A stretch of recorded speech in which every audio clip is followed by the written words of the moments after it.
Vamos a ir arrancando entonces con la segunda clase sobre Marx. Esta es la segunda y última sobre Marx.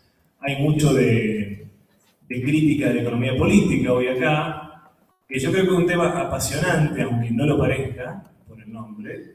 Van a ver que les va a interesar. No sé si alguno tiene alguna experiencia previa del tema. De todos modos, lo vamos a tratar de hacer lo más digerible posible. De esta bibliografía que aparece acá, la que no vamos a tratar hoy de manera explícita es este segundo capítulo del Manifiesto Comunista, porque de alguna manera está implícito en lo que ya dijimos la clase pasada y lo que vamos a decir hoy, y también está incluido en buena medida, en su núcleo fundamental, en el texto de Reale y Antisegui. Entonces, hoy nos vamos a centrar sobre todo en estos dos textos y en el famoso prólogo de 1859 a la crítica, a la contribución, a la crítica de la economía política, que es donde aparece por primera vez esta metáfora de la estructura y la superestructura, tan importante para la teoría marxista que vino después, ¿no? Y que tantos problemas trajo también. Si se lee de manera muy dura, demasiado esquemáticamente, esto de la estructura y la superestructura trae muchos problemas. Porque si entendemos a la estructura como base, bueno, ya lo vamos a ver en los textos para no empezar a confundir. Y bueno, y nos queda esta clase de hoy sobre Marx y el martes que viene sobre Nietzsche, única clase sobre Nietzsche, y después, como viene el feriado del 20 de junio, ya no hay más teóricos, propiamente dicho, vamos a tener clases, pero van a ser clases de repaso, y también va a estar la semana de los coloquios, entonces nos acercamos al final. Bien, vamos a arrancar con esta segunda parte de Marx. ¿Alguien quiere decir algo antes? La gente que está también conectada por Meet, a la que saludamos, si quieren decir algo ya saben. Lo mejor que pueden hacer es abrir el micrófono y asustarnos con una voz que sale, bueno, del parlante. Del más allá. Bueno, un título genérico, la crítica que Marx hace de la economía política. Hay quienes dicen que Marx no fue un economista, sino un crítico de la economía política. ¿Qué es la economía política? Es la economía. ¿Por qué le ponen el adjetivo de política? ¿Por qué se usaba en ese momento el adjetivo de economía política? Simplemente porque etimológicamente, desde la época de Aristóteles, del libro 1 de la política que vimos, la economía viene de oikos, de hogar, estaba ligada a la administración de la casa. Economía en sentido estricto era la administración del hogar, del oikos. Entonces se le pone el política para referirla a la administración de la polis, de la nación, del Estado nacional. Pero no es que se conciba a la política como atravesada, perdón, a la economía como atravesada por la política, tal como hoy la concebimos. Hoy cuando decimos economía política pensamos en que la economía está atravesada por la política, por las luchas políticas. Y en realidad eso no tiene que ver con el surgimiento de este nombre, que era simplemente la economía aplicada al Estado-Nación, a la administración de la producción, la distribución, etcétera, a nivel nacional, Estado-Nación. Entonces, resumiendo, una vez más digo, cuando hablamos de economía política, hablamos simplemente de teoría económica. Economía. Entonces, esta sería la crítica de Marx a los economistas de su época. Marx va a utilizar una imagen que es que la anatomía, es decir, el estudio de la estructura básica o del esqueleto de la sociedad civil, se decía en aquella época, sociedad civil por oposición al Estado, está el Estado y está la sociedad civil. Bueno, donde dice sociedad civil pueden leer simplemente sociedad. Así como le quitamos el política a economía, le quitamos el civil a sociedad, para que entiendan mejor. La anatomía de la sociedad, entonces, está proporcionada por la economía política, decía Marx. Y Marx hace el balance de los economistas clásicos, Adam Smith, David Ricardo, Becker, Sen, ya en los manuscritos económicos filosóficos de 1844, cuando era muy jovencito, recién llegado a París, más de 20 años antes de escribir El Capital. Marx debe mucho, esto es un texto de Reale y Antisei, ¿no? Marx debe mucho a los trabajos de estos economistas, sobre todo a los análisis de Smith y de Ricardo. Adam Smith y David Ricardo escribe Lenin, ¿saben quién fue Lenin, no? Uno de los revolucionarios rusos que tomaron mucho de Marx y de Engels. Bueno, allá por el año 1917 fue la Revolución Rusa, para el que no lo tenga muy claro. 1917, hace más de un siglo. Una revolución que empezó bien y terminó muy mal. Sería para dar varios cursos sobre la Revolución Rusa, no es un asunto que se resuelva muy fácilmente en una referencia rápida como esa. Empezó siendo una verdadera revolución y después se transformó en un totalitarismo, en una dictadura, no del proletariado, sino de la burocracia, de un Estado totalitario. Bien. Entonces, Lenin decía que Adam Smith y David Ricardo, estos economistas ingleses clásicos del siglo XVIII y XIX, pusieron las bases de la teoría según la cual el valor deriva del trabajo. Algo vimos ya en la clase pasada. Marx estaba de acuerdo con esta teoría en términos generales. El valor de las cosas, de las mercancías, el valor del mercado, el valor de cambio en el mercado deriva del trabajo, pero le hizo, como vamos a ver hoy, una serie de ajustes. Continúa Lenin diciendo, Marx continuó la obra de estos economistas, dio una base rigurosamente científica a esta teoría del valor-trabajo y la desarrolló de modo coherente. Él demostró que el valor de cada mercancía está determinado por la cantidad de trabajo socialmente necesario o también del tiempo de trabajo socialmente necesario para su producción. Hoy vamos a ver más adelante qué significa esto. Pero, prosigue Lenin, allí en donde los economistas burgueses veían relaciones entre objetos, intercambio de una mercancía por otra, Marx descubrió relaciones humanas e históricas. En otras palabras, la economía política ve en las leyes que ella saca a la luz leyes eternas, inmutables, naturales, y no se percata de que así absolutiza y justifica un sistema de relaciones existentes en un determinado estadio de la historia humana, una determinada etapa de la historia humana. Transforma un hecho en una ley, en ley eterna, y esto es ideología. Es decir, un pensamiento engañoso al servicio de intereses, en este caso de los intereses de la burguesía. Entonces, la sociedad burguesa, dice Marx, es una etapa histórica de la humanidad. Es una construcción que data de 5 siglos, un poquito desde ahora, ¿no? Hace 5 siglos. Si empiezan a contar a partir del descubrimiento de América, es más o menos por ahí, donde empieza a hacerse la gran acumulación del capital. Entonces, es una etapa, fue un momento histórico que tuvo un comienzo, y los economistas clásicos toman las leyes de funcionamiento de la sociedad burguesa como si fueran leyes eternas y leyes naturales.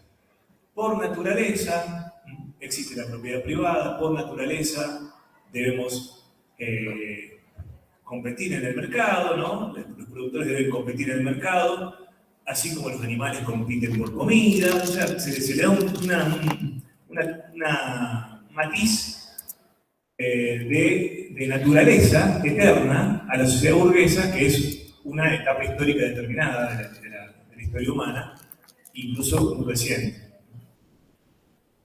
Marx dice, no, eso es ideología, hay que denunciar el carácter histórico de la sociedad burguesa, y así como se construyó, así como se creó, se puede destruir, se puede transformar, se puede revolucionar. Bueno, entonces, La economía política, escribe Marx en los manuscritos de 1844, parte del hecho de la propiedad privada. No la explica, la toma como dada, como naturalmente dada. Expresa el proceso material de la propiedad privada en fórmulas generales y abstractas, que luego hace valer como leyes. Ella, la economía política, no comprende estas leyes, es decir, no muestra cómo resultan de la esencia de la propiedad privada. Para la economía política vale como razón última el interés del capitalista, es decir, supone lo que debe explicar. No se cuestiona el interés del capitalista, eso es lo dado. Eso es en definitiva aquello para lo que trabaja la economía política, para el interés del capitalista. Marx, en cambio, busca explicar el surgimiento de la propiedad privada, intenta hacer ver que ella es un hecho y no una ley, y menos aún una ley eterna. Marx dice que la realidad es que el capital es la propiedad privada de los productos del trabajo de otro. Ella es más bien el producto, el resultado, la consecuencia necesaria del trabajo expropiado. ¿Se entiende, no? Lo de expropiar. La propiedad privada es trabajo ajeno expropiado, dice Marx. Arrebatado, quitado por la fuerza. La propiedad privada es un hecho que deriva de la alienación del trabajo. Bueno, cuando hablamos de expropiación del trabajo ajeno, esto es importante que lo entiendan. Cuando hablamos de expropiación del trabajo ajeno o del producto del trabajo ajeno, en Marx lo hacemos en dos sentidos diferentes. Al final de la clase hoy vamos a ver un poquito lo que Marx llama, siguiendo también a los economistas clásicos, la acumulación originaria del capital. ¿Qué pasa? Como vimos ya en la clase pasada, para que empiece a funcionar el capitalismo, no basta con que haya ricos que sean propietarios de medios de producción. ¿Qué son los medios de producción? Lo dijimos, ¿no? Las tierras, las fábricas, las grandes redes de transporte, el dinero, las grandes cantidades de dinero, la banca, etcétera, etcétera. No basta con que haya esos ricos. La pieza fundamental para que el capitalismo funcione es que haya un montón de gente que no tiene medios de producción. ¿Se entiende? Es decir, no basta con la propiedad privada. Lo fundamental es la privación de propiedad para un montón de gente. Porque esa gente es la que va a verse obligada a vender su fuerza de trabajo a los capitalistas, y ese trabajo que estas personas, los proletarios, los obreros y obreras, ejecuten bajo el control de los capitalistas, va a ser la fuente del valor, la fuente de la valorización del capital. La valorización del capital no está en otro lugar que en el trabajo de los obreros asalariados como valor de uso de los capitalistas, es decir, al servicio de los capitalistas. Entonces, repito, la pieza clave de la valorización, del funcionamiento del sistema capitalista es el trabajo asalariado. Es decir, la explotación, la extracción de la plusvalía, como vimos un poquito en la clase pasada, eso que trabaja el obrero por encima, por demás de lo que el propio obrero vale, de lo que el propio obrero recibe como a cambio de su fuerza de trabajo. Esa es la plusvalía que se apropia el capitalista, y ahí reside el secreto de la valorización del capital, que parece, como dice Marx por ahí en un momento de Capital, una gallina de los huevos de oro, un valor que se valoriza a sí mismo, pero esa valorización de sí mismo tiene su secreto en ese trabajo explotado. Bueno, aquí voy con todo esto, para no irme por las ramas, que después nos falta tiempo. Hay dos sentidos, decía, de la expropiación.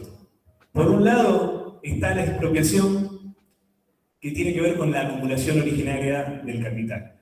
Para que haya, por un lado, ricos propietarios de medios de producción, y por otro lado, una masa de pobres que no poseen más que su cuerpo, su pellejo para alquilar o para vender a los propietarios de medios de producción, hay que crear ese estado de cosas. Ese estado de cosas tampoco es natural. Hay que crear un estado de cosas semejante. Bueno, ese estado de cosas se ha creado según la economía política.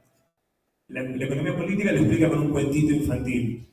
Había una vez una sociedad en la que unos pocos trabajaban mucho y se enriquecían, y otros, muchos más, eran holgazanes, se dedicaban a no hacer nada, se rascaban el ombligo y entonces se quedaron pobres y tuvieron que vender su fuerza de trabajo a los ricos.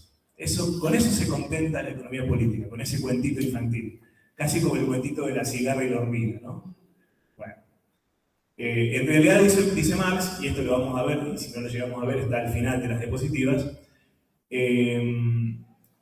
la acumulación originaria fue todo menos idílica, fue todo menos un cuentito tan ingenuo como ese.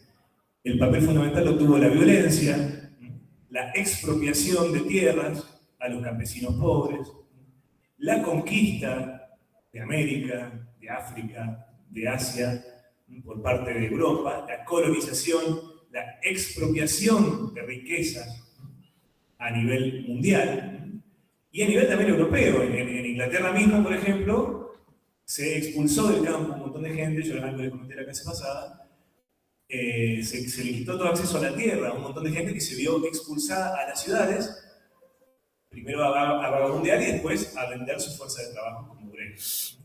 Entonces, esos son los procesos de la acumulación originaria, y ese es un primer sentido de la expropiación en Marx. La expropiación de los medios de producción a los trabajadores. Los trabajadores se quedan sin medios de producción para poder producir ellos mismos, y entonces tienen que vender su fuerza de trabajo, su mano de obra, digamos, como quieren decir, su capacidad de trabajar a los propietarios o a los que se han apropiado de los medios de producción.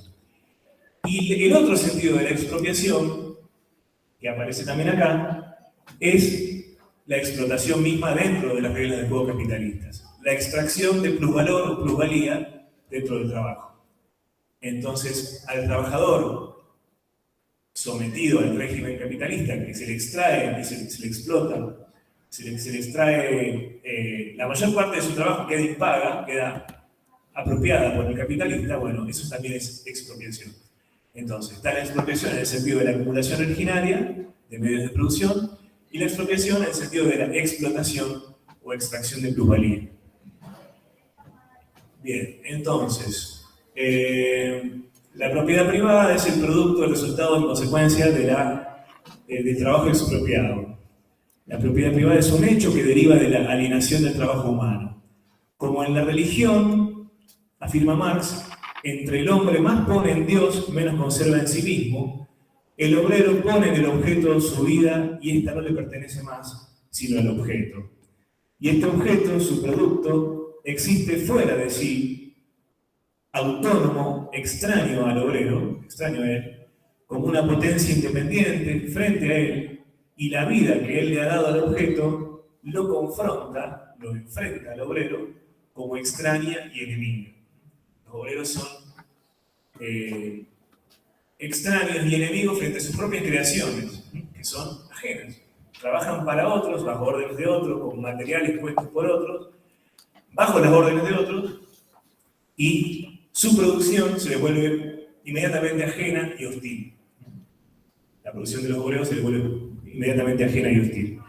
Bueno, pasemos. Ahora vamos a ir más de a poco. Estas diapositivas están basadas en Reale y Antícer y ellos van un poco rápido, un poco a saco, dirían los gallegos.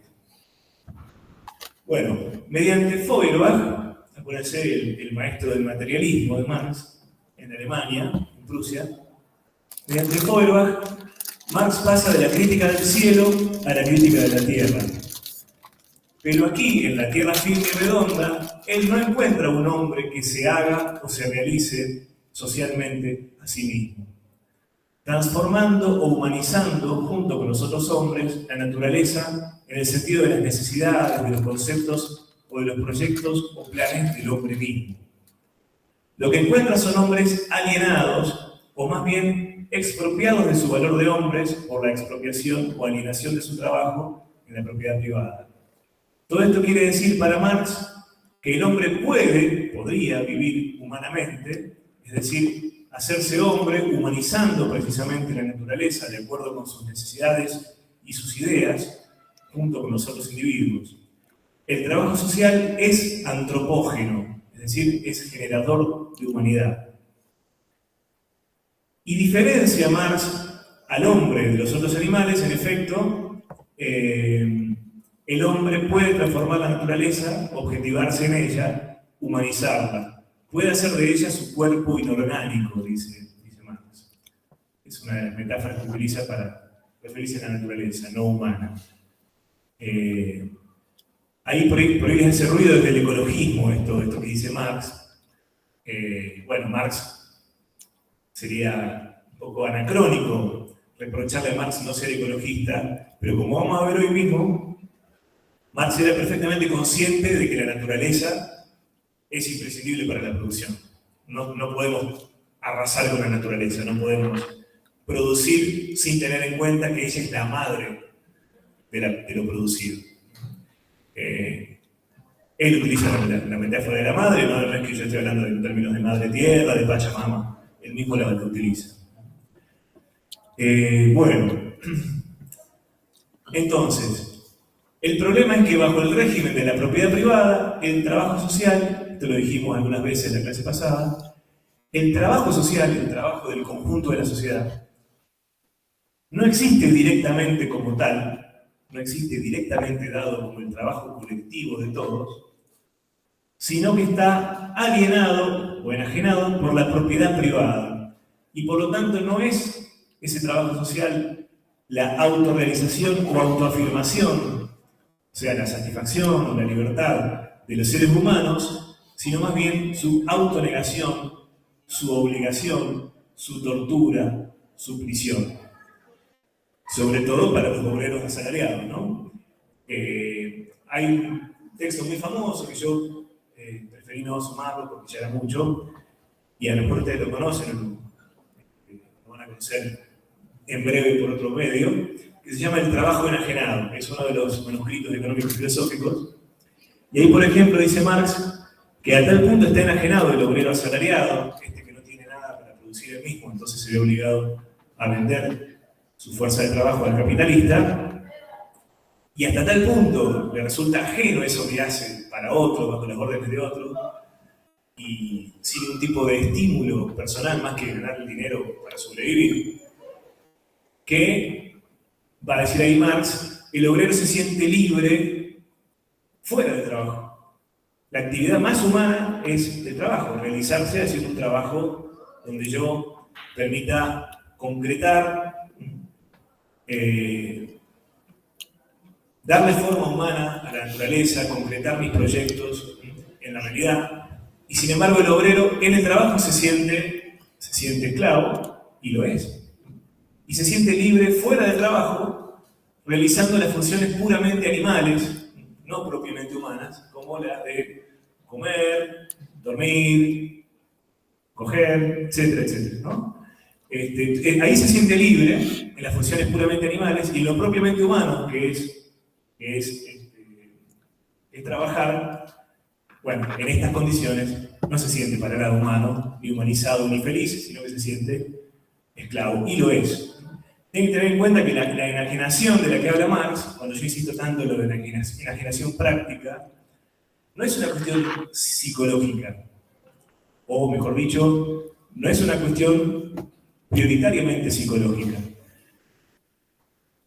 El trabajo le es ajeno al obrero, o sea, el obrero trabaja realmente bajo las órdenes de otro, para otro, lo que produce se lo queda a otro, los materiales con los que trabaja son de otro, la actividad laboral que realiza está realizada bajo las órdenes del patrón también.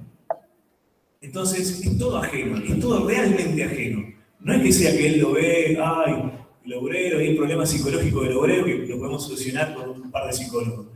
No, hay una cuestión material, práctica, real, de relaciones sociales reales, que producen todos estos efectos psicológicos después también, pero como expresión, no como punto de partida.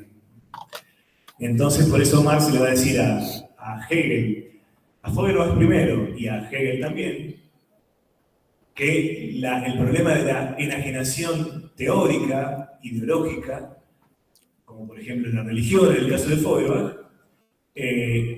no es la madre del borrego, no es el punto de partida del problema, sino que es una expresión de este estado de cosas de la sociedad. El hombre se enajena en la religión porque está enajenado en su práctica cotidiana. Bueno, vamos a la que sigue y ahora vamos a empezar a ver este famoso prólogo de 1859 que nos va a permitir ordenarnos un poco. El resto de la clase va a ser más ordenada. Estas diapositivas que presenté recién fueron un poco demasiado densas. ¿Alguna pregunta hasta acá? ¿Alguna cosa que haya quedado flotando como duda? ¿O más de una?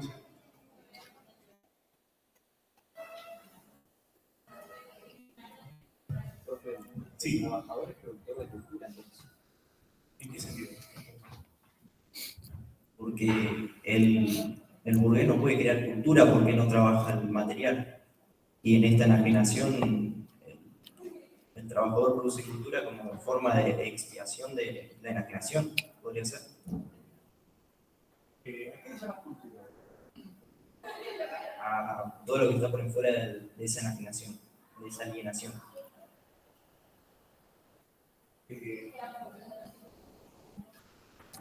¿Por qué se llama cultura de la que está por fuera de la enajenación? ¿Puede haber una cultura enajenada? Sí. Así que sería. Por ejemplo, escribir un libro o escribir algo, dibujar, pintar, cosas que las tiene la idea del trabajador y las puede llegar a expresar. Sí. A ver, porque vieron que está el concepto amplio de cultura, ¿no? Con todo aquello que hacen los seres humanos y que permite hablar de culturas diferentes, ¿no? Y está el concepto más restringido, que es la cultura en el sentido de justamente la producción artística, producción científica, artística, filosófica, etc. En realidad, lo que me nace decirte es que el trabajador asalariado está también sometido a un régimen de embrutecimiento bastante considerable. No le queda mucho tiempo para... Son contados los obreros que pueden leer, o que pueden escribir, que pueden pintar, o que pueden hacer música. Más bien están sometidos también a esa privación. También de esa riqueza se quedan afuera, de la riqueza cultural, ¿no? Y la producción justamente artística, científica, filosófica queda en manos generalmente de las clases dominantes. Hay otro pasaje que yo no cité, pero que aparece por ahí en el capítulo del manual. Las ideas dominantes de una sociedad son las ideas de la clase dominante, ¿no? Bueno, la cultura dominante de una sociedad es la cultura de la clase dominante, y en este caso lo podemos asociar directamente al tiempo de ocio. Tiempo de ocio del que el trabajador carece, y la clase dominante le sobra, digamos, este ocio, porque los patrones hacen como que trabajan, digamos, o su trabajo consiste en controlar cómo trabajan los otros, y les queda un margen a ellos o a sus hijos, por ahí, que viven de su papá, ¿no? Entonces se dedican a pintar, a escribir, etc., ¿no? La cultura, hasta hoy en día, sigue siendo, en la sociedad burguesa, sigue siendo patrimonio de las clases más acomodadas, ¿no? Y no se salva a nadie, de la enajenación no se salva a nadie, ¿no? Esto está de más decir. No solamente porque hay un primer sentido de la enajenación, que es en Marx, que es justamente el hecho de que se produzca mediante la propiedad privada. Si producimos de manera privada, no tenemos un contacto directo con la sociedad, es decir, con nuestro ser propio, para Marx, que es el ser social. Nosotros somos sociedad, somos producción social, en el sentido de productos de la sociedad y productores en sociedad. La propiedad privada no nos permite vivir como productores en sociedad de manera directa, sino que producimos de manera autónoma, ajena a los demás, de manera caótica también. Cada uno produce lo que quiere, después pasa lo que pasa con la producción.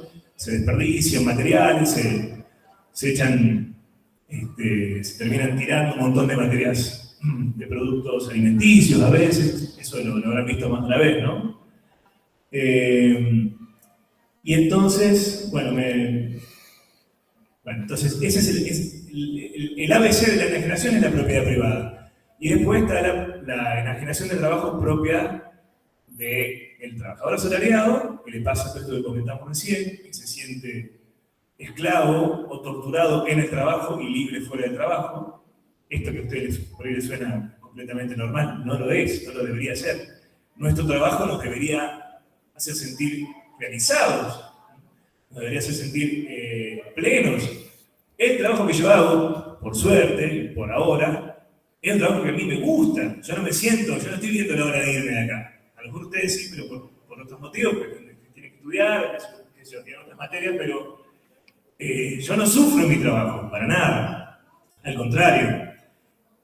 Así debería ser en todos los trabajos.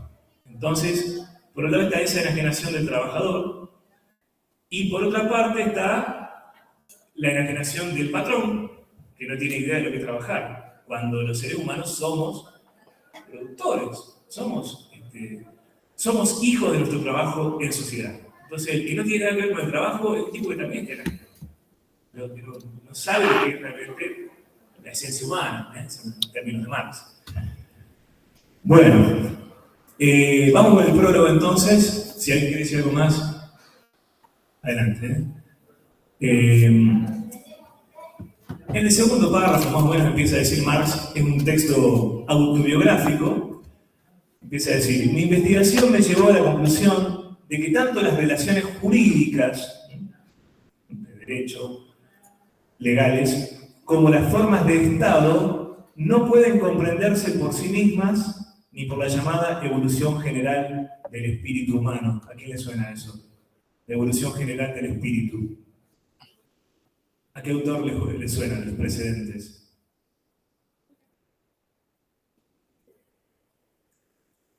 A Hegel, ¿no? Hegel hablaba de una evolución del espíritu a lo largo de la historia. Bueno,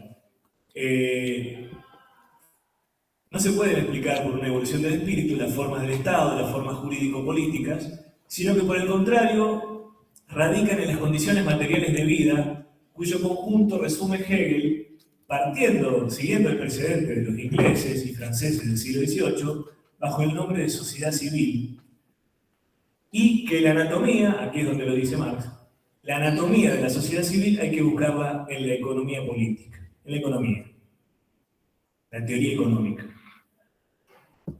En Bruselas, a donde me trasladé a consecuencia de una orden de destierro dictada por el señor Guizot, proseguí mis estudios de economía política comenzados en París. El resultado general al que llegué, y que una vez obtenido sirvió de hilo conductor a todos mis estudios, puede resumirse así. En la producción social de su vida, los hombres establecen determinadas relaciones necesarias e independientes de su voluntad. Relaciones de producción, que equivalen a relaciones de propiedad, ¿no?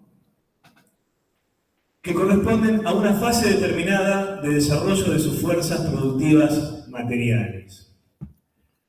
A ver, ¿qué quiere decir esto? Este es un esquemita un poco problemático que introduce Marx. Marx va a decir: las fuerzas productivas materiales de la sociedad son, es lo mismo que decir la capacidad de producción que tiene una sociedad en una determinada fase histórica. Por ejemplo, la clave para el aumento y el desarrollo de las fuerzas productivas son los avances tecnológicos. Una sociedad que tiene grandes avances tecnológicos puede aumentar su productividad, sus fuerzas productivas, mucho más que una que no lo tiene, o que quedó fuera de esos avances tecnológicos. Y entonces, cuanto mayor es la fuerza productiva de una sociedad, bueno, va a decir Marx, van a ser, vamos a plantearlo diferente. En una sociedad con fuerzas productivas escasas, Marx va a decir, es natural que la riqueza quede concentrada en pocas manos. A medida que aumentan las fuerzas productivas, aumenta la posibilidad de distribuir esa riqueza. Entonces, el aumento de las fuerzas productivas de la sociedad en base a las revoluciones tecnológicas, en base a los avances en la productividad por parte del ser humano, va permitiendo cambiar la estructura de las sociedades y hacerlas más igualitarias. Bueno, para decir, eso pasó en el pasaje de la Edad Media a la Edad Moderna, a la Edad Burguesa. La burguesía desarrolló unas enormes fuerzas productivas y ya no se pudieron sostener más las antiguas estructuras de privilegios de la nobleza y del clero. Se volvió una sociedad igualitaria en el sentido burgués, todavía no del todo igualitaria, pero se produjo esa revolución gracias al avance de las fuerzas productivas. Entonces, el desarrollo de las fuerzas productivas materiales de la sociedad permitió una transformación de las relaciones de producción, es decir, una estructura social diferente. Vamos a la que sigue. El conjunto de estas relaciones de producción forma la estructura económica de la sociedad, la base real sobre la que se levanta la superestructura jurídica y política y a la que corresponden determinadas formas de conciencia social. Es decir, la superestructura es jurídica, política y también ideológica. Tiene que ver con todas las formas de pensar propias de esa sociedad que, como ven, para Marx, son como el resultado o están condicionadas por la estructura económica. La estructura económica condiciona todo lo que tiene que ver con lo ideológico, con lo cultural, con lo jurídico, con lo político, con lo religioso, etcétera, etcétera. El modo de producción, entonces, el modo de producción de la vida material condiciona el proceso de la vida social, política y espiritual en general. No es la conciencia del hombre la que determina su ser, sino por el contrario, el ser social es lo que determina su conciencia. Al llegar a una fase determinada de desarrollo, las fuerzas productivas materiales de la sociedad entran en contradicción con las relaciones de producción existentes, o, lo que no es más que la expresión jurídica de esto, con las relaciones de propiedad dentro de las cuales se han desenvuelto hasta allí. Y entonces, de formas de desarrollo de las fuerzas productivas, esas relaciones de producción se convierten ahora en trabas suyas.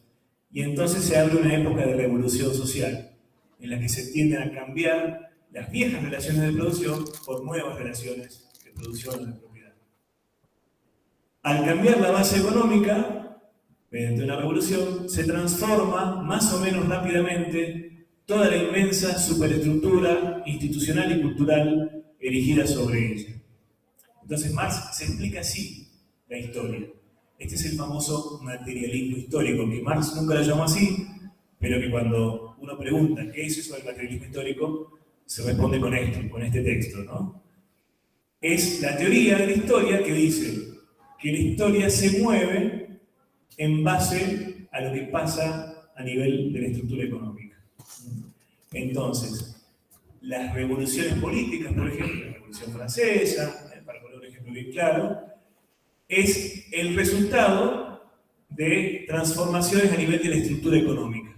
La burguesía se había desarrollado lo suficiente como clase social y había desarrollado las fuerzas productivas de una manera tal que ya la vieja horma social, el antiguo régimen, la vieja estructura de propiedad y el viejo orden político-social ya no correspondía, ya no podía sostener esa nueva clase burguesa que impugnaba por hacerse con el poder. Entonces termina haciéndose la revolución que se produce en todos los países europeos, pero en su sentido más puro se produce en Francia.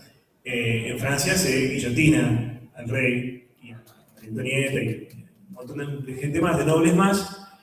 En Inglaterra se produce una revolución más atenuada, más ambigua. El siglo anterior, el siglo XVII, se da una revolución burguesa que todavía coexiste la burguesía con la clase, con la nobleza, y por eso es que Inglaterra todavía sigue teniendo reyes, ahora tiene un rey, tenía una reina hace poquito. Creímos que por ahí se acababa, pero no, les encanta la monarquía a los ingleses. Entonces, estamos hablando de esta forma de explicar la historia por los cambios en la estructura económica o material de la sociedad. Por eso, materialismo histórico. La historia no se mueve por las ideas, sino que las ideas están al servicio de los intereses materiales, de la clase social. Entonces, no sé si termina de más o menos quedar clara la idea, cualquier cosa les pregunto. Vamos a la que sigue.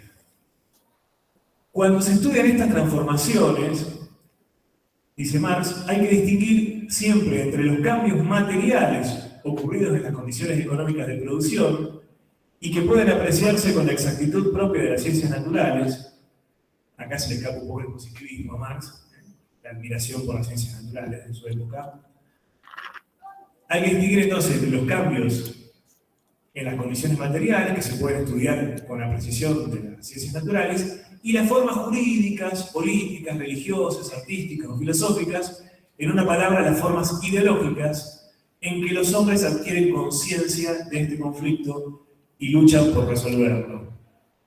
Y del mismo modo en que no podemos juzgar a un individuo por lo que él mismo piensa decir, no podemos juzgar tampoco a estas épocas de transformación, de revolución, por su propia conciencia, sino que por el contrario hay que explicarse esta conciencia por las contradicciones de la vida material y por el conflicto existente entre las fuerzas productivas sociales y las relaciones de producción. Entonces, ¿qué está diciendo Marx? Para entender la sociedad griega, ateniense, de la época de Aristóteles, por supuesto que nos va a servir ir a leer a Aristóteles, pero básicamente no le vamos a ir a preguntar a él cómo era la sociedad. Vamos a tratar de estudiar, indagando en todos los documentos de lo que se dispongan, cómo era la estructura material de la sociedad. Porque, ¿qué nos va a decir Aristóteles? Y bueno, que la esclavitud estaba bárbaro, nos va a dar un punto de vista súper ideológico, propio de la conciencia correspondiente a esa etapa de la producción histórica. Entonces, cuando queremos conocer a una persona, cuando queremos conocer a fondo a una persona, y bueno, le podemos hacer una entrevista, pero no nos vamos a quedar con lo que nos diga esa persona solamente. Vamos a estar averiguando si lo que nos dice la entrevista tiene sentido y corresponde con lo que nos dicen otras personas sobre ella, con lo que podemos observar nosotros empíricamente, con la ciencia natural, de lo que esa persona hace realmente en su vida, si se corresponde a lo que dice con lo que hace, etcétera, etcétera. Entonces, lo que nos da la información más clave, dice Marx, para entender una época histórica es su estructura social, su estructura productiva. Y a partir de ahí podemos entender mejor todo lo demás. Las formas de pensar que existían en esa sociedad, las formas culturales, las leyes, etcétera, etcétera. Bueno, vamos a pasar a la que sigue. Entonces, por eso la humanidad, bueno, esto también lo dejo, y acá les menciono una enumeración que hace Marx desde el punto de vista de Europa. A grandes rasgos podemos designar como otras tantas épocas de progreso en la formación económica de la sociedad y el modo de producción. Perdón, leí cualquier cosa. Menciona las etapas evolutivas de la humanidad, ¿no? A nivel de modos de producción. Entonces, dice, a grandes rasgos podemos mencionar el modo de producción asiático, en primer lugar, el antiguo, esclavista, el feudal y el moderno burgués. Las relaciones burguesas de producción son la última forma antagónica del proceso social de producción, dice Marx. Antagónica no en el sentido de un antagonismo individual, de una pelea entre individuos, sino de un antagonismo, de una contradicción que proviene de las condiciones sociales de vida de los individuos. Es decir, antagonismos de clase. Pero las fuerzas productivas que se desarrollan en la sociedad burguesa brindan al mismo tiempo las condiciones materiales para la solución de este antagonismo. Con esta formación social, la sociedad burguesa, el capitalismo, se cierra, por lo tanto, la prehistoria de la sociedad humana. Es decir, con el fin del capitalismo, según Marx, se le pone fin también a la prehistoria de la humanidad. Hasta ahora hemos vivido divididos en clases, de espaldas a nuestra propia condición de productores y de seres sociales, plenamente sociales, a partir del fin del capitalismo y la socialización de la producción, la colectivización de la producción en el socialismo y el comunismo, comienza verdaderamente la historia humana propiamente dicha. Bueno, no pasó eso todavía. Pasemos a la siguiente. Bueno, ¿alguna pregunta de lo que dijimos recién rápidamente? ¿Base y superestructura o estructura y superestructura? ¿Cuál es el problema de esa metáfora arquitectónica, si se le ha llamado? El problema es que, fíjense que además Marx utiliza el verbo la conciencia no determina el ser del hombre, sino que su ser social determina su conciencia. Determina es una palabra muy fuerte, es como, no es que solamente lo condiciona, sino que lo dirige. ¿A qué me refiero? Este problema de poner la base económica en la estructura jurídica, política, cultural, ideológica, etc., termina siendo leído muchas veces, o terminó siendo leído muchas veces de manera muy, muy burda, como demasiado unilateral, es decir, unidireccional, en una sola dirección, desde la base hacia la superestructura. Todo lo que pasa en la superestructura es sí o sí un efecto de lo que pasa en la base económica. ¿Y qué pasa? Entonces la superestructura ideológica no puede actuar a su vez sobre la base económica, modificándola.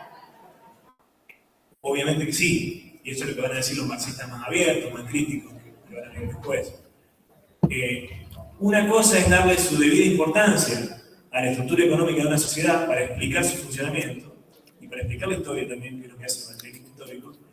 Y otra cosa es considerar el plano de las ideas, el plano de la política, el plano de lo superestructural como puramente superficial, como puramente secundario. Entonces, ¿qué hacían, por ejemplo? ¿Qué hicieron durante buena parte del siglo XX los partidos comunistas del mundo bajo la hegemonía de Stalin en la Unión Soviética? Bueno, apoyaban a la burguesía.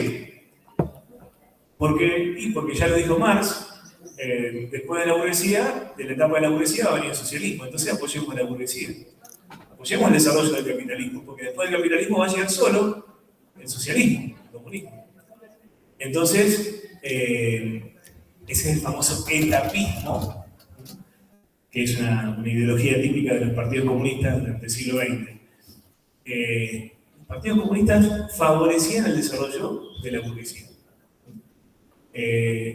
Confiando en que la historia solita iba a traer, el desarrollo económico solito iba a traer estas contradicciones automáticas a nivel de la estructura económica que iban a derivar después en la revolución socialista, casi como por arte de magia. Mientras que los comunistas críticos decían, no, acá hay que militar, hay que hacer política, hay que incidir sobre la estructura económica, hay que pelear para que por ejemplo, para que un debate muy actual en este momento, aunque no esté de moda el comunismo ni nadie se llama a sí mismo comunista, hay que pelear por ejemplo, porque el litio se nacionalice, se estatice, que no se lo queden unos pocos vivos privados extranjeros y se lleven todo. Hay que pelear para que los recursos naturales, petróleo, litio, agua, gas, etcétera, todo eso que tenemos un montón nosotros, bueno, se colectivice, se estatice, sea realmente de todo, se nacionalice y no se privatice, se dilapide, se regale. Bueno, ¿alguna consulta, pregunta, consideración? Sí. ¿Me puedo pasar? Bueno, dale. No, por lo que están en la casa, Dios. Dale, animate, animate.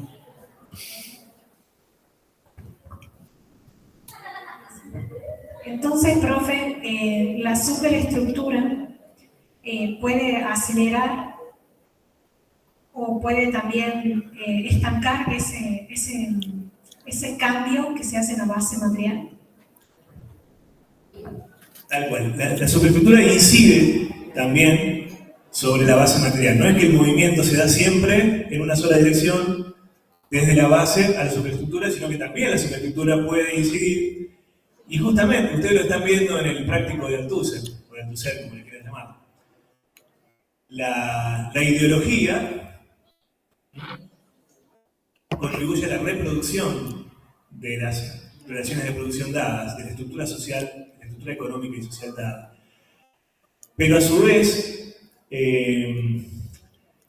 la superestructura puede no solamente contribuir a reproducir lo dado, sino también a modificar lo dado. Entonces, ¿cuáles serían en el plano de las ideologías políticas los dos extremos? Bueno, contribuir a la transformación de la sociedad por un lado y a la transformación radical, y en el otro extremo contribuir a la conservación absoluta de todo lo dado tal como está. En el medio tenemos ideologías más moderadas que quieren modificar una cosa y no otras, pero en los dos polos tenemos la izquierda radical que quiere transformarlo todo y la derecha radical que quiere a veces incluso ir para atrás. Es decir, por ejemplo, ahora tenemos a una derecha radicalizada, mal llamada libertaria, ya creo que no hace falta que lo aclaremos en esta clase, que la libertad por la que luchan es la libertad de los grandes poderosos, no la libertad de los perejiles como nosotros. Un Milei, un expert, una derecha radicalizada, no busca tanto por conservar el orden establecido, sino por volver a fases más reaccionarias. Es decir, son reaccionarios, buscan... El reaccionario se diferencia del conservador, en que el conservador quiere dejar todo como está. El reaccionario quiere volver hacia atrás, quiere volver a formas de sociedad más desiguales, más injustas, con menos derechos, con menos políticas sociales, etcétera, etcétera. Quiere quitar esto de achicar el Estado, o de agarrárselas con el Estado, como si el Estado fuera el padre de todos los problemas, digamos. Bueno, es muy funcional a esa derecha que quiere volver a una sociedad mucho más injusta que la actual, que ciertamente siempre puede haber una sociedad más injusta que la actual. A veces parece que no, pero sí. Bueno, vamos a ver este texto lo más rapidito posible. Esto les va a hacer acordar un poco a las críticas que vimos a Hegel en la clase pasada. Y tiene que ver con lo que en el manual les aparece como materialismo dialéctico. Ya no materialismo histórico, sino materialismo dialéctico. Tampoco Marx utilizó nunca esa expresión, pero como van a ver acá, Marx utilizó la forma dialéctica de pensar de Hegel y la puso al servicio del materialismo. A eso se le llamó muchas veces materialismo dialéctico, y Engels, a quien no nombramos demasiado acá porque en realidad no nos cae muy simpático, fue como un amigo de Marx, muy amigo, que le dio una buena mano económica y todo, pero fue responsable de las peores vulgarizaciones del marxismo posterior. Entonces, aquí no le queremos dar mucha prensa a Engels. Bueno, Engels le llamó materialismo dialéctico a unas doctrinas que se le ocurrieron a él bastante aberrantes, bastante arbitrarias. Hablaba de la dialéctica de la naturaleza, por ejemplo. Entonces encontraban en la naturaleza leyes dialécticas todo el tiempo y terminaba volviendo a Hegel en muchos casos. Bueno, acá nos vamos a ocupar brevemente de este materialismo dialéctico de Marx en el sentido metodológico de la dialéctica. Acá sí como método. No como concepción de la realidad, como Hegel, sino como método.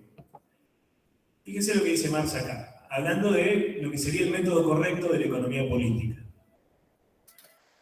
Parece justo comenzar el proceso de conocimiento, comenzar por lo real y lo concreto, es decir, por el supuesto efectivo. Entonces, en la economía, empezamos por la población, que es la base y el sujeto del acto social de la producción en su conjunto. Tomamos como punto de partida la población que produce. Sin embargo, si se examina con mayor atención, este punto de partida se revela como falso, porque la población, dicha así, sin más, es una abstracción si dejo de lado, por ejemplo, las clases de que se componen. Estas clases son a su vez una palabra buena, vacía, si desconozco los elementos sobre los cuales reposan, por ejemplo, el trabajo asalariado, el capital, etc. El capital mismo no es nada, también resulta abstracto, si no se considera al trabajo asalariado, que valoriza el capital. Si no se considera el valor, la categoría de valor, en la categoría de dinero, de precios, etc. Entonces, si se comenzara por la población, si yo comenzara por la población a exponer una teoría económica, por ejemplo, tendría una representación caótica de conjunto. Porque la población, cuando yo la quiero pensar, si no introduzco todos estos elementos, estos factores que menciona acá más arriba Marx, la población se aparece como una representación caótica que solo precisando cada vez más puedo llegar analíticamente a articular en conceptos cada vez más simples. Entonces, de lo concreto, representado abstracta y confusamente, la población, tengo que ir avanzando a abstracciones cada vez más sutiles hasta alcanzar las determinaciones más simples. Llegado a este punto, habría que reemplazar el viaje, habría que reemprender el viaje de retorno, hasta dar de nuevo con la población, pero esta vez no tendría ya una representación caótica de conjunto, sino una rica totalidad con múltiples determinaciones y relaciones. A ver, vamos a seguir iluminando con la otra diapositiva, pero digo algo antes de seguir leyendo. Lo que está diciendo acá Marx es que para conocer la complejidad de lo real, en este caso la población que produce en un determinado país, lo que estudia la economía política, yo no puedo ir y pretender captar la población. Es un todo hipercomplejo. ¿Cómo empiezo a conocer esa complejidad?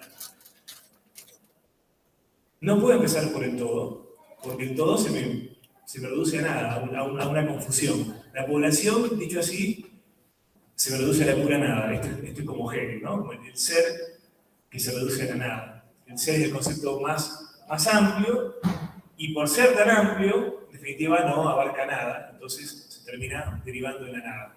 Esa es la dialéctica de la lógica de Hegel. En este caso, la población, fíjense por qué hace una cierta concesión Marx a la dialéctica hegeliana.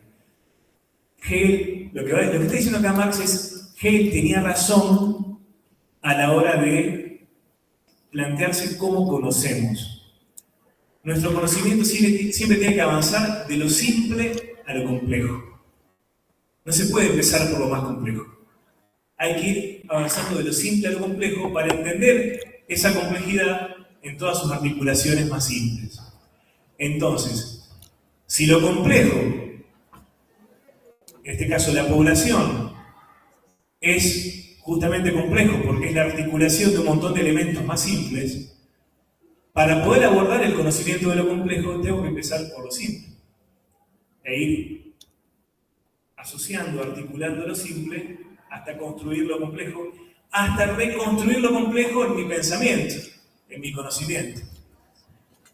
¿Se entiende? Entonces, yo quiero conocer una realidad compleja, empiezo por lo simple y lo voy complejizando en mi pensamiento hasta que logre tener un reflejo, digamos así, una reproducción en mi mente de la complejidad de lo real.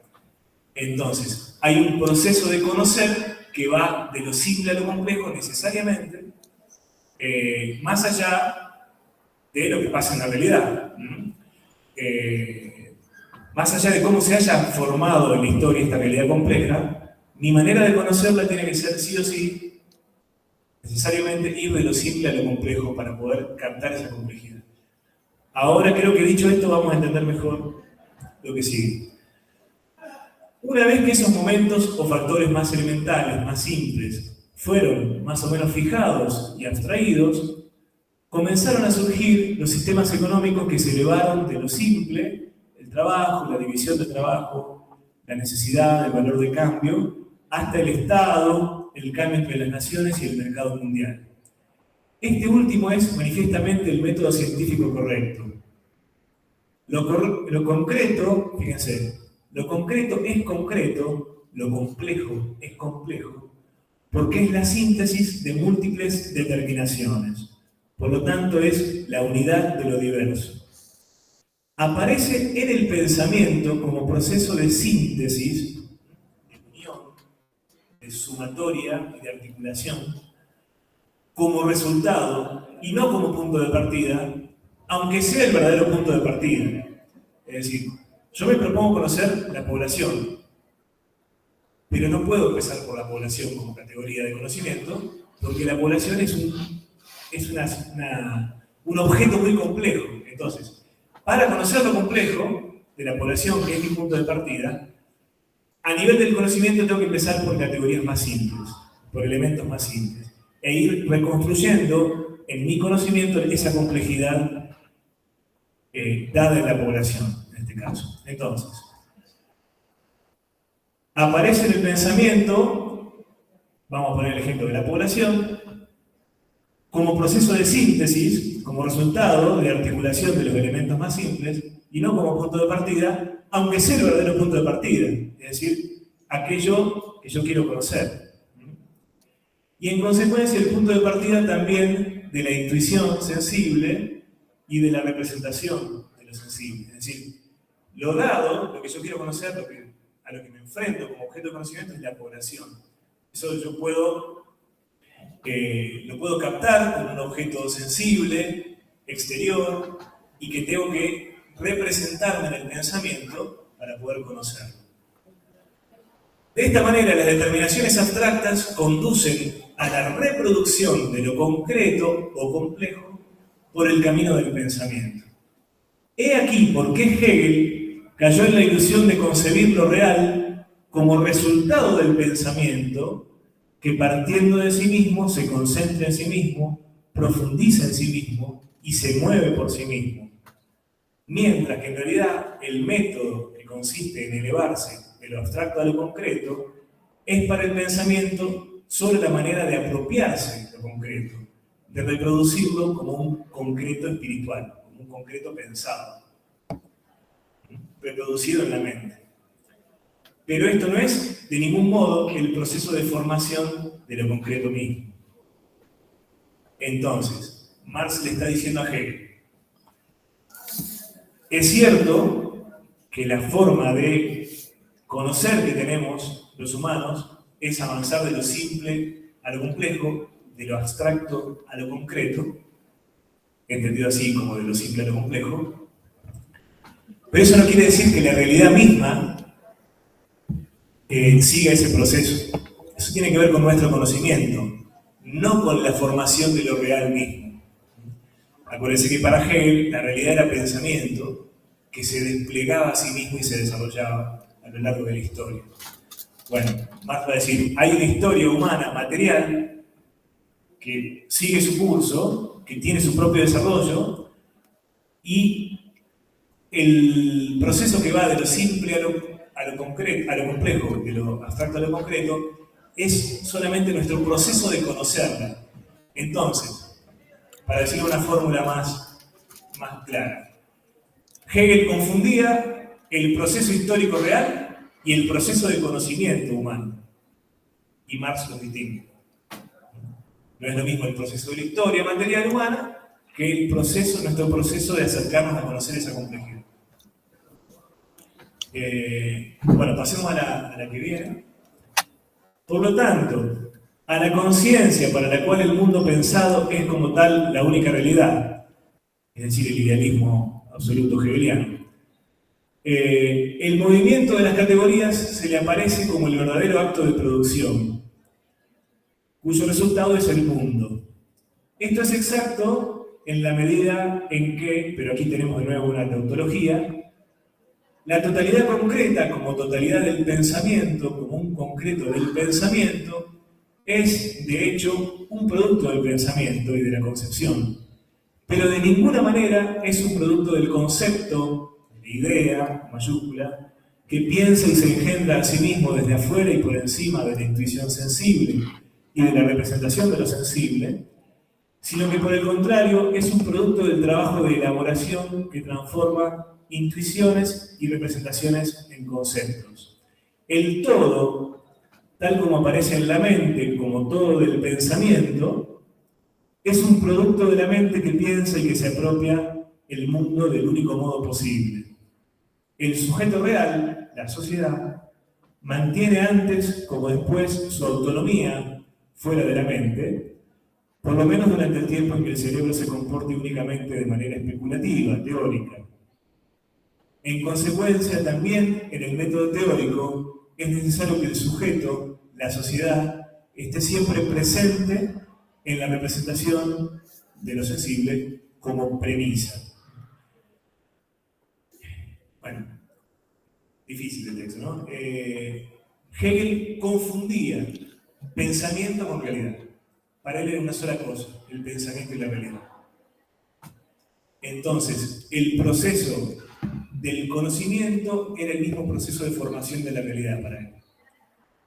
Y Hegel va a decir, Marx va a decir, no, la realidad compleja, en este caso la sociedad, existe por sí misma, es lo dado de antemano, es una posición materialista, la sociedad no está puesta por el pensamiento, y no es pensamiento, es una sociedad con sus luchas materiales, con sus problemas bien materiales y sensibles, que no tienen nada que ver con ser puro pensamiento, y nuestra manera de conocer la sociedad en su complejidad y en su historia es avanzar de lo simple a lo complejo, de lo abstracto a lo concreto. Pero eso tiene que ver con un proceso de conocimiento y no con un proceso real, no con un proceso histórico real de la sociedad misma. Bueno, siento que esto es demasiado difícil quizá, pero tiene que ver con lo que dijimos en la clase pasada, la crítica al pensamiento especulativo, ¿no? A la construcción especulativa. ¿Se acuerdan de las frutas?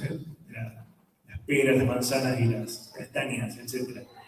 Tiene que ver también con reforzar un poco el conocimiento de Hegel y los límites del pensamiento de Hegel. Bueno, pasemos a la que sigue. Si quieren hacer una pregunta, adelante. Si no, pasamos un poquito al capítulo 1 del Capital. A ver con cuánto tiempo contamos. Bastante poco.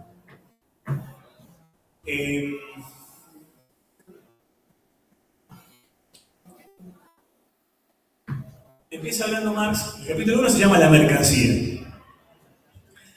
Y nosotros ya vimos en Aristóteles que los bienes tienen un valor de uso y un valor de cambio, al que Aristóteles le llamaba como una especie de uso antinatural.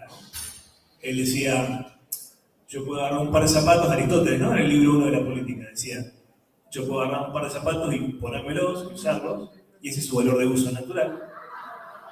O bien los puedo vender y darles ese uso de venderlos, intercambiarlos por otra cosa. Bueno, ese uso comercial, digamos, de intercambio en el mercado, no es el uso natural. Bueno, tiene que ver con esto, el valor de uso y el valor de cambio, ¿no? Yo una cosa la puedo usar según su utilidad propia y particular. Un libro, una botella, un teléfono, una silla, tiene cada una su propia utilidad particular, o bien la puedo utilizar como valor de cambio en el mercado. La puedo vender, la puedo intercambiar por dinero o por otra cosa, en un trueque, ¿no? Bueno, entonces, la utilidad de la cosa hace de ella un valor de uso, Pero esa utilidad no flota por los aires, dice Marx. Está condicionada por las propiedades del cuerpo de la mercancía y no existe al margen de ellas. Las propiedades materiales del cuerpo material de la mercancía. El cuerpo de la mercancía, tal como el hierro, trigo, diamante, etc., es pues un valor de uso o un bien. Este carácter suyo no depende de que la apropiación de sus propiedades útiles cueste mucho o poco al trabajo. No depende de la cantidad de trabajo que exija. Estamos hablando solamente de la utilidad de las cosas. Al considerar los valores de uso se presupone siempre su carácter determinado, cuantitativo, tal como una docena de relojes, una vara de lienzo, una tonelada de hierro, etc. Siempre se toman los valores de uso en una determinada cantidad, ¿no? No hablamos de hierro así en el aire bueno, tratamos de ser precisos y tomamos una cierta cantidad de cada cosa. El valor de uso, como decíamos, se efectiviza únicamente en el uso o en el consumo. Los valores de uso constituyen entonces el contenido material de la riqueza, sea cual fuere la forma social de esta. En todas las sociedades, la riqueza, en su sentido material, consiste en el valor de uso de las cosas. Que la gente tenga alimento, que la gente tenga donde dormir, cómo cubrirse, cómo abrigarse, un techo bajo el cual ampararse, etcétera, etcétera. El valor de uso entonces es propio de todas las formas sociales. Y en la forma de sociedad que hemos de examinar, el capitalismo, la sociedad burguesa, los valores de uso son a la vez, al mismo tiempo que son valores de uso, son portadores materiales de valor de cambio. Es decir, de un valor que permite intercambiarlos en el mercado. Y que es diferente del valor de uso, como vamos a ver. Vamos a la que sigue. ¿Qué pasa con el valor de cambio? En primer lugar, se presenta como relación cuantitativa, proporción en que se intercambian valores de uso de una clase por valores de uso de otra clase. Una mercancía individual, por ejemplo, un cuarter de trigo, que es una unidad de medida antigua, equivale a 290 litros. Por ejemplo, esta cantidad de trigo, el cuarter, se intercambia por otros artículos en las proporciones más diversas. No obstante, su valor de cambio se mantiene inalterado, ya sea que se exprese en X cantidad de betún, Y cantidad de seda, Z cantidad de oro, etc. Entonces, el trigo, esa cantidad de trigo, el cuarto, no importa la cantidad, una tonelada de trigo, vale tanto y lo puedo intercambiar por tanta cantidad de betún, tanta cantidad de seda, tanta cantidad de oro, etc. Y eso no afecta el valor del trigo, que sigue siendo el mismo. Debe, por tanto, poseer un contenido diferenciable de estos diversos modos de expresión. Cuando yo digo que esa cantidad de trigo equivale a tanta cantidad de betún, o a tanta cantidad de hierro, o a tanta cantidad de seda, estoy expresando el valor del trigo en seda, en betún. Estoy como poniéndolo en relación para expresar su valor. Pero entonces, dice Marx, debe haber entonces un contenido diferenciable de esos modos de expresión en esas relaciones de intercambio. Tomemos otras dos mercancías, por ejemplo, el trigo y el hierro.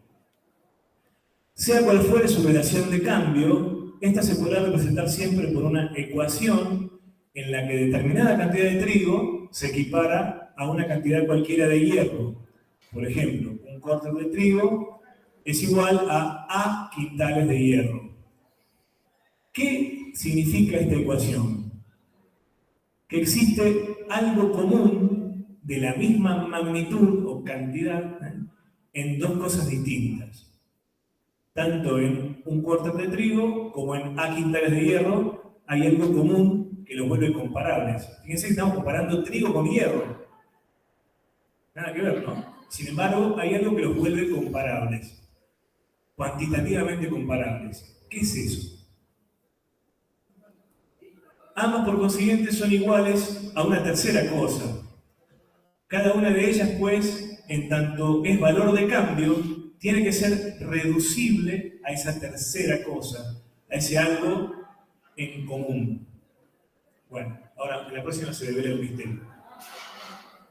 Ese algo en común que tengan el trigo y el hierro, por ejemplo, no puede ser una propiedad material, geométrica, física, química o de otra índole de las mercancías. Sus propiedades corpóreas, materiales, solamente tienen que ver con su utilidad. Ahora bien, si ponemos a un lado el valor de uso del cuerpo de las mercancías, ¿qué nos queda? Únicamente queda una propiedad, el ser productos del trabajo. ¿Qué tienen en común el hierro y el trigo?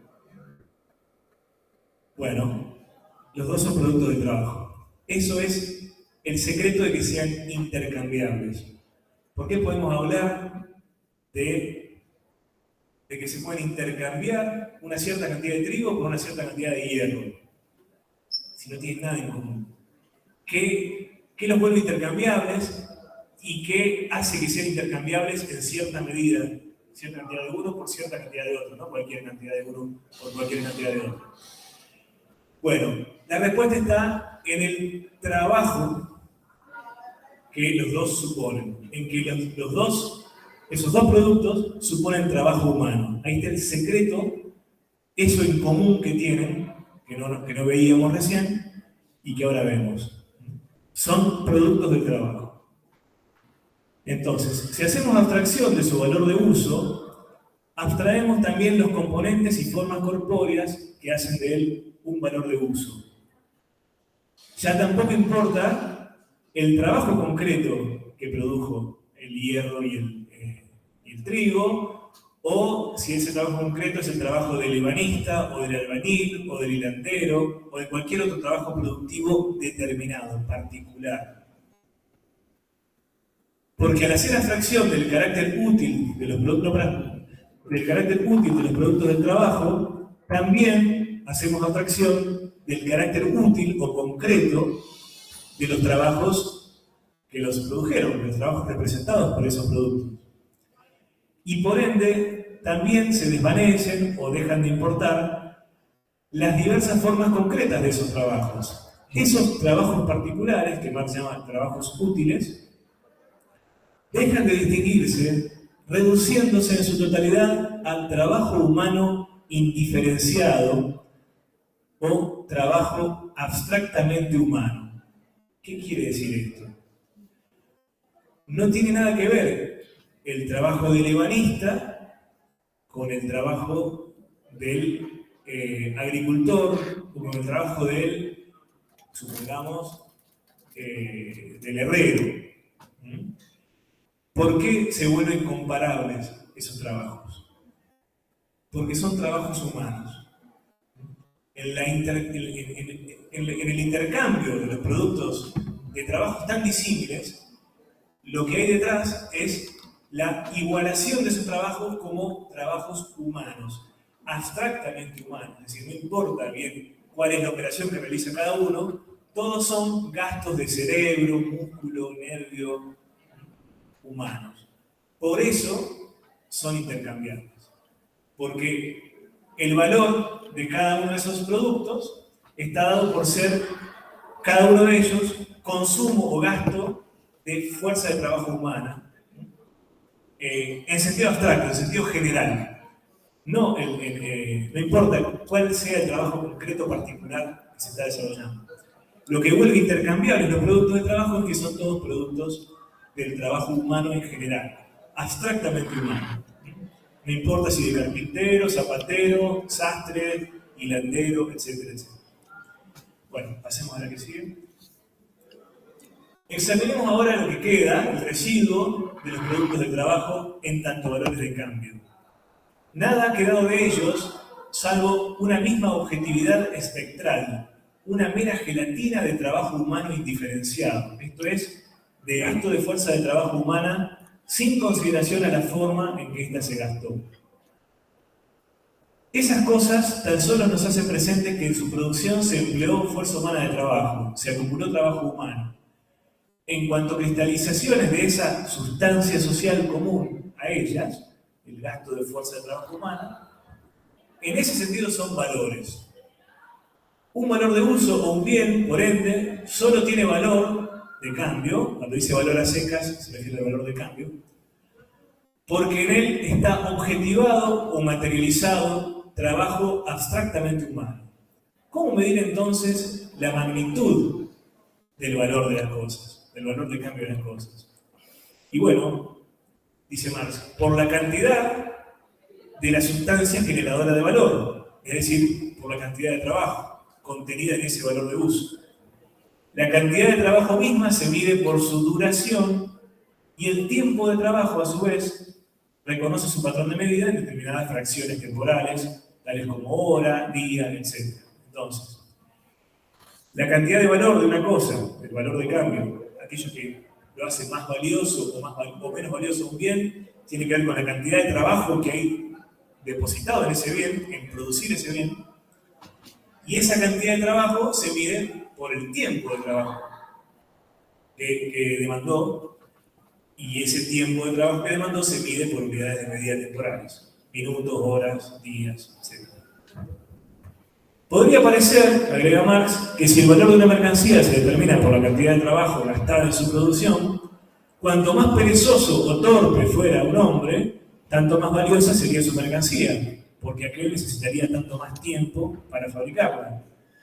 Sin embargo, el trabajo que genera la sustancia de los valores es trabajo humano indiferenciado, gasto de la misma fuerza humana de trabajo promedio de la sociedad actual. Lo que importa no es en cuánto tiempo me lleva a producir una mesa a mí, que soy un carpintero absolutamente inexperto, pero jamás hice una mesa, que puede llevar un año hacer una mesa. Lo importante es cuánto tiempo insume en promedio en la sociedad actual producir una mesa. En ese promedio va a estar el valor real de la mesa, la cantidad de tiempo de trabajo necesaria para producir una mesa. Si no importa la torpeza de un trabajador individual o la inexperticia, sino que tiene que ver el tiempo en que esta sociedad actual, en promedio, demanda para producir una mesa, en este caso. Vamos con la próxima. Entonces, a esto le llama Marx el tiempo de trabajo socialmente necesario, promedialmente necesario. Es el requerido para producir un valor de uso cualquiera en las condiciones normales de producción vigentes en una sociedad y con el grado social medio o promedio de destreza e intensidad de trabajo. Fíjense el ejemplo. Tras la adopción en Inglaterra del telar de vapor, por ejemplo, bastó más o menos la mitad de trabajo que antes para convertir en tela una determinada cantidad de hilo. El trabajo se produjo a la mitad con el telar de vapor. La cantidad de trabajo es el tiempo de trabajo socialmente necesario. Para efectuar esa conversión entre hilo y tela, el tejedor manual inglés, el que todavía no disponía del telar de vapor, necesitaba emplear ahora exactamente el mismo tiempo de trabajo que antes. Pero, como el telar de vapor alteró el promedio social, aunque el trabajador manual seguía demorando lo mismo en convertir el hilo en tela, el producto de su hora individual de trabajo representaba únicamente media hora de trabajo social y su valor, por lo tanto, disminuyó a la mitad del que antes tenía. Es solo la cantidad de trabajo socialmente necesario, pues, o el tiempo de trabajo socialmente necesario para la producción de un valor de uso, lo que determina su magnitud de valor o cantidad de valor. Cada mercancía es considerada aquí en general como ejemplar medio de su clase, también promedio, ¿no?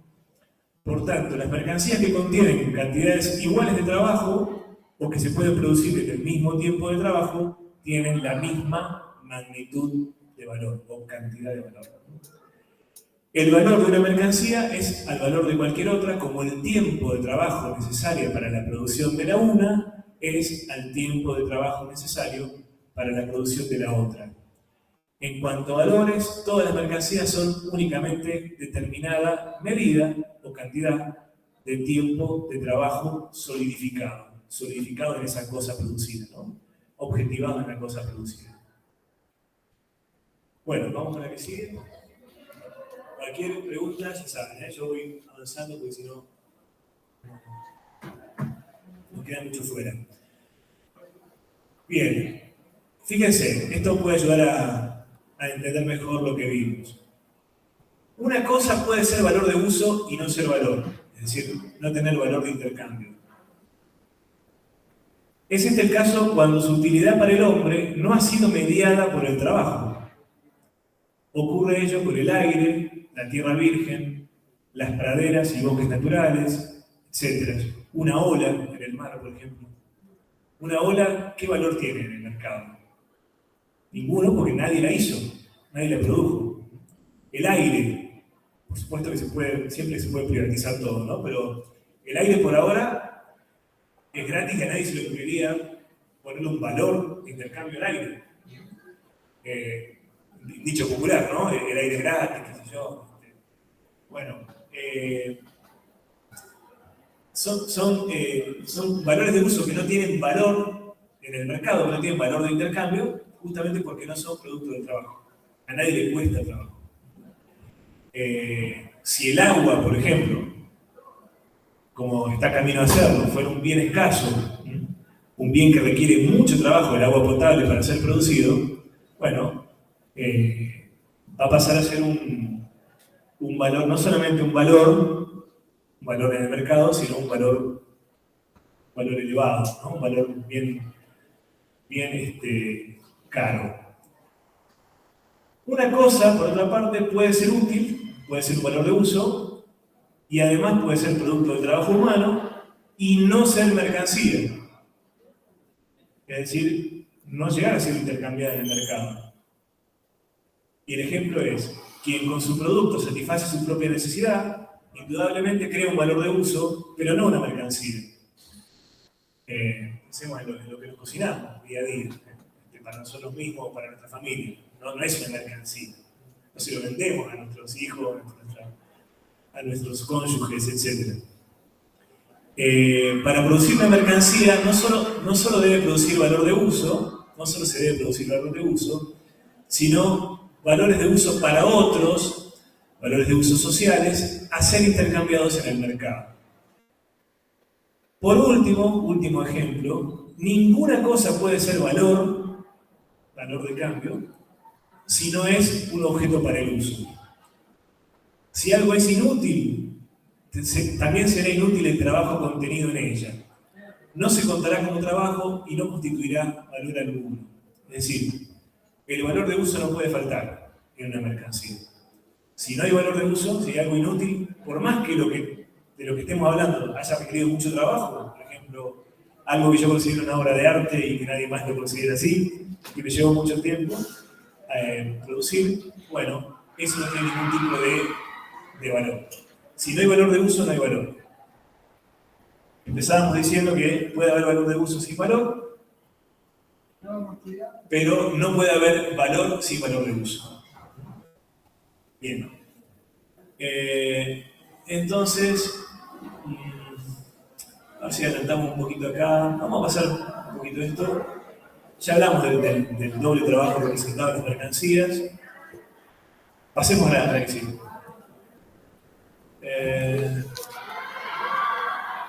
Bueno.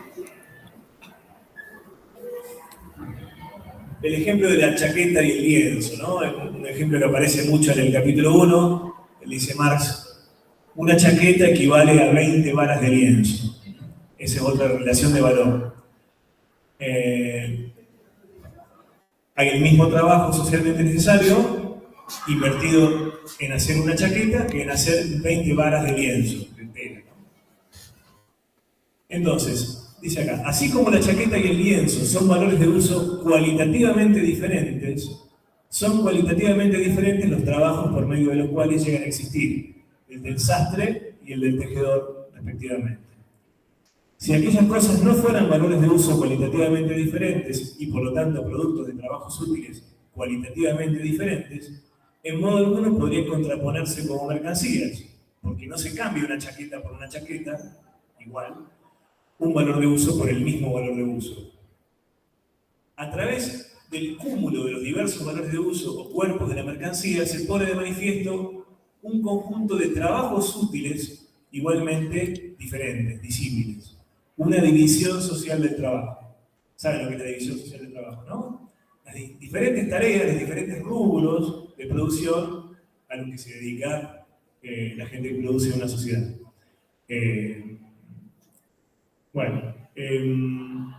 Esta división del trabajo constituye una condición para la existencia misma de la producción de mercancías. Aunque la producción de mercancías no es, a la inversa, condición para la existencia misma de la división social del trabajo. ¿Qué quiere decir esto? La sociedad mercantil, la sociedad que vende, de intercambio de mercancías, para que tenga sentido intercambiar mercancías en el mercado, tiene que haber productores que se dediquen a producir cosas diferentes. Por ejemplo, unos zapatos, el otro tela, el otro hierro, el otro trigo, etc. Si no se da esa diversidad en la producción, no hay nada que intercambiar. Si todos produjéramos todo lo que necesitábamos, o si produjeran todo lo mismo, no había intercambio posible. ¿Qué dice Marx? Entonces, la sociedad productora de mercancías depende de que haya una división social del trabajo, una diversidad en los rubros de la producción. Pero puede haber división del trabajo sin necesidad de que haya sociedad productora de mercancías. Es decir, no se da la condición a la inversa. Puede haber, repito, división del trabajo sin que haya producción de mercancías. En la comunidad paleoíndica, por ejemplo, el trabajo está dividido socialmente sin que por ello sus productos se transformen en mercancías.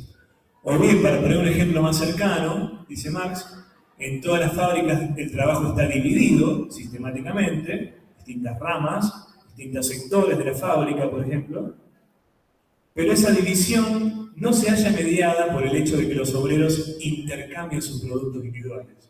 Sabemos que los obreros no son dueños de nada de la fábrica, no intercambian lo que producen, sino que hay una división del trabajo que no se transforma en intercambio de mercancías. Solo los productos, acá quería llegar, solo los productos de trabajos privados, autónomos, recíprocamente independientes, se enfrentan entre sí como mercancías. Para que haya producción de mercancías, tiene que haber medios de producción privados, propiedad privada de los medios de producción, unidades de producción privadas, autónomas entre sí, independientes entre sí, que lo que producen se enfrente como mercancías.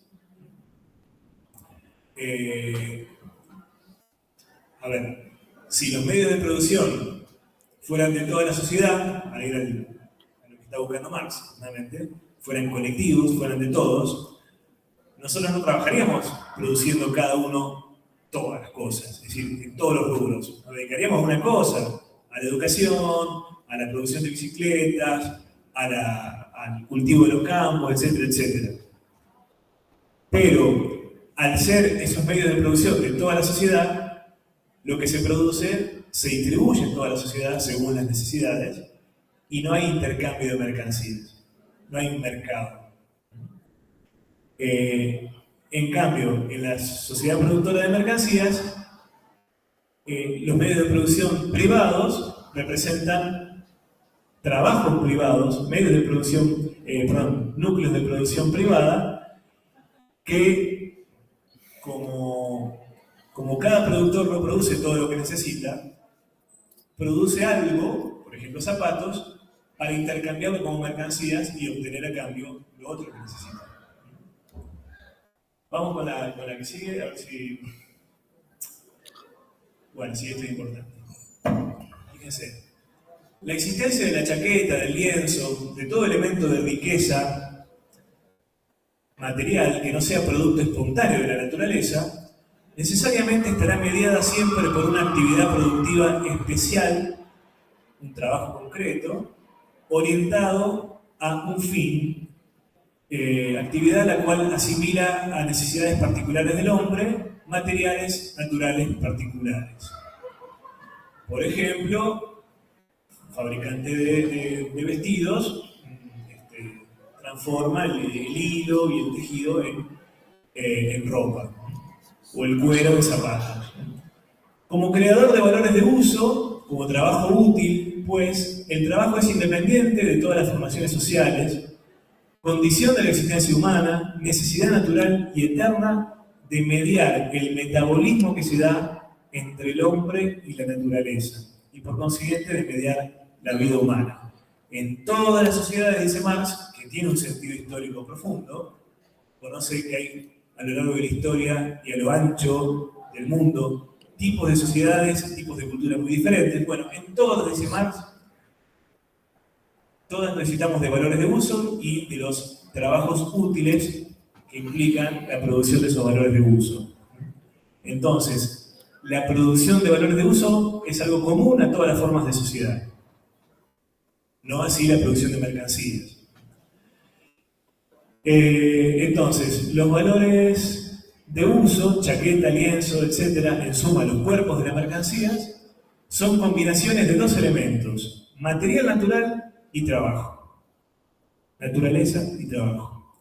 Si se hace abstracción en su totalidad de los diversos trabajos útiles incorporados a la chaqueta, al lienzo, etc., quedará siempre un sustrato material, natural, cuya existencia se debe a la naturaleza y no al concurso humano, no al trabajo humano.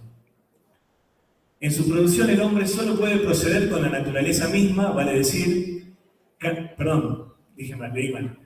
En su producción el hombre solo puede proceder como la naturaleza misma, vale decir, cambiando simplemente la forma de los materiales, transformando los materiales.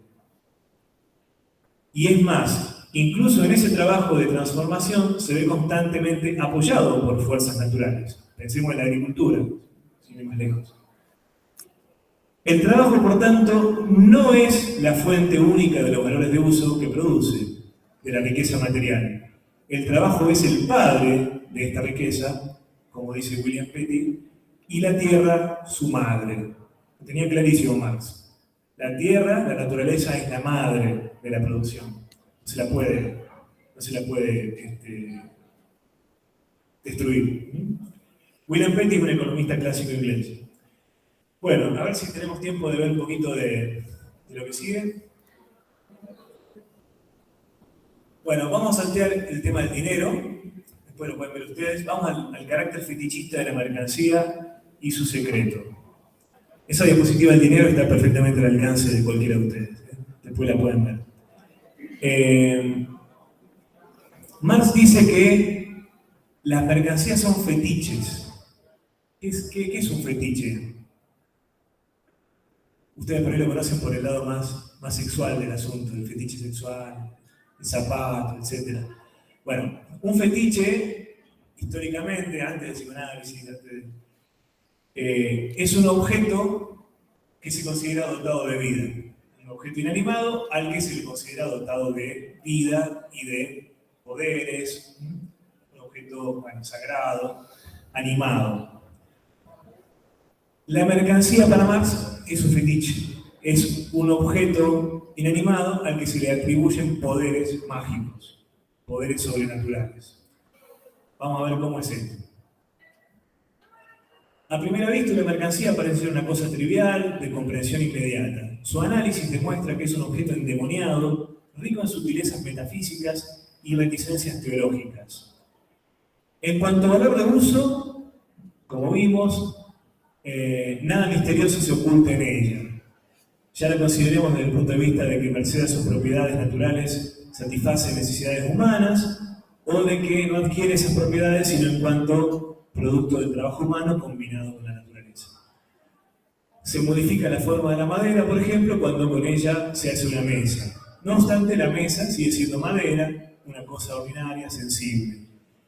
Pero no bien entra en escena como mercancía, es decir, como cosa portadora de valor, de cambio, se transmuta en cosa sensorialmente suprasensible, es decir, una cosa con poderes metafísicos. ¿De dónde brota el carácter enigmático que distingue al producto del trabajo, ni bien asume la forma de mercancía? Obviamente de esa forma misma, dice Marx. La igualdad de los trabajos humanos adopta la forma de la igual objetividad de valor.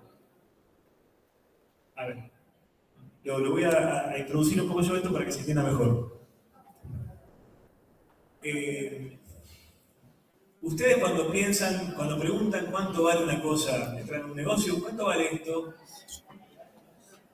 ¿Piensan en el trabajo que requirió producir ese producto? No, ¿cuánto vale? Está bien la vidriera, brilla. Por ejemplo, cuchillo. Cuchillo, necesitamos comprar un cuchillo para cortar carne y vemos en una vidriera un cuchillo que brilla ahí, está puesto encima de unas patitas como si fuera un altar. ¿Cuánto vale ese cuchillo? Preguntamos. ¿Cuánto vale él? ¿Qué valor tiene él en sí mismo? ¿Quién se acuerda del herrero? ¿Quién se acuerda de quién lo produce? Bueno, alguno dice, sí, esto está hecho en China seguramente. Pero ¿quién piensa en el chino que lo hizo? ¿Quién piensa en el proceso de trabajo? Uno ve el producto y el producto tiene un valor, aparece como un valor propio. Tiene la propiedad de valer por sí mismo. Pero es un juego de palabras, se vale por sí mismo, ¿no? Vale por sí mismo. Las cosas se nos aparecen como portadoras de valor. ¿Por qué? Porque el trabajo que está detrás de esas cosas nunca aparece a la vista. El trabajo socialmente necesario, que está invertido en esas cosas dándole valor, está perfectamente oculto, desfigurado, oculto es la palabra, ¿no? Y entonces aparecen cosas que tienen la propiedad de valer. Uno pregunta naturalmente, cotidianamente, por el valor de las cosas, sin preguntarse por qué, cómo es eso de que las cosas valen, cómo es eso de que los objetos tienen un valor en el mercado, por qué tienen un valor y por qué tienen más valor y menos valor. Porque sí. Yo me limito a preguntar cuánto valen y me contestan. Y si vale más, bueno, tendría que ahorrar más, tendría que trabajar más. Pero nadie se pregunta por qué las cosas valen, ¿eh? Y por qué tienen más valor o menos valor. Acá Marx está presentando una teoría del valor que consiste en el valor trabajo, ¿no? Es decir, las cosas valen según la cantidad de trabajo, el tiempo de trabajo, la cantidad de trabajo que tiene invertido. Pero eso no está a la vista en la sociedad en la que vivimos. Las cosas aparecen como portadoras de valor. Entonces, la igualdad de los trabajos humanos adopta la forma material, la igualdad de los trabajos humanos, equiparables en el intercambio, como igualmente trabajos humanos, aparece como una forma material objetiva del valor de las cosas, como cosas que valen. La medida del gasto de fuerza de trabajo humano por su duración cobra la forma de la magnitud del valor, de cuánto valen las cosas. Por último, las relaciones entre los productores, en las cuales se hacen efectivas las determinaciones sociales de sus trabajos, es decir, el carácter de trabajo social, de que todos forman parte de una misma sociedad que trabaja y produce. Esas relaciones entre los productores aparecen bajo la forma de una relación social entre las cosas, entre los productos. Repito lo que vimos diciendo la vez pasada. La relación directa entre los productores no se da nunca, porque el trabajo social directo no se da. Se da el trabajo en unidades de producción privadas, sometidos a la propiedad privada de los medios de producción. Entonces, ¿quiénes se relacionan de manera directa en la sociedad? Las cosas en el mercado. Las cosas que se intercambian en el mercado. Los productores no. Los productores simplemente llevan las cosas al mercado y ahí esas cosas se relacionan entre sí según su valor. Se vuelven objetos autónomos que valen por sí mismas y que se intercambian según su propio valor. A ver si lo que sigue nos ayuda un poquito más y ya cortamos porque se nos acaba el tiempo. Dice, lo misterioso de la forma mercantil consiste sencillamente, pues, en que ella refleja ante los hombres el carácter social de su propio trabajo como caracteres objetivos, cósicos, de cosas, inherentes a los productos del trabajo, como propiedades sociales naturales de dichas cosas. Y por ende, en que también refleja la relación social que media entre los productores y el trabajo social global, como una relación social entre los objetos existente al margen de los productores. Son los objetos de esa relación. Es por medio de este quid pro quo, tomar una cosa por otra, dice Marx, como los productos del trabajo se convierten en mercancías, en cosas sensorialmente suprasensibles o cosas sociales. Lo que aquí adopta para los hombres la forma fantasmagórica de una relación social entre cosas que se intercambian, es solo la relación social determinada existente entre aquellos. De ahí que para hallar una analogía pertinente debamos buscar amparo en las neblinosas comarcas del mundo religioso. En este, los productos de la mente humana parecen figuras autónomas, dotadas de vida propia, en relación unas con otras y con los hombres. Otro tanto ocurre en el mundo de las mercancías con los productos de la mano humana. A esto llamo el fetichismo que se adhiere a los productos del trabajo, no bien se los produce como mercancías, y que es inseparable de la producción mercantil.